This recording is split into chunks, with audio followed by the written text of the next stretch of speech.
Hi, I'm Zuhair Arakal and I'm with the NBC Bearings team. NBC is part of the CK Birla Group. We've been producing bearings in India since 1946.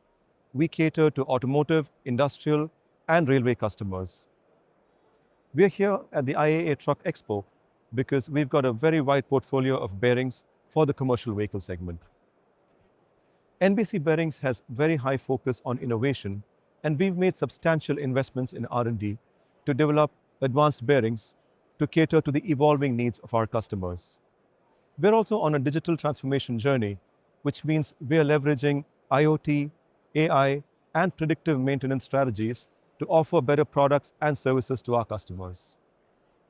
With operations in North America, Europe, China, India, and other parts of the world, we are set on a really strong growth trajectory for the next 5 years. Hello, my name is Andreas Knopf. I'm here for NBC Bearings. NBC Bearings is a global supplier and manufacturer of bearings. We're focusing on commercial vehicle industries, agriculture, off-highway, and also other industries. We're a leading partner for you if you're interested in developing products with us.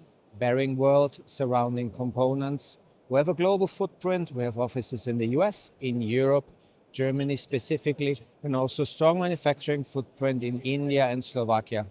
So if you're interested to work with us, feel fine and welcome. Please come back to us.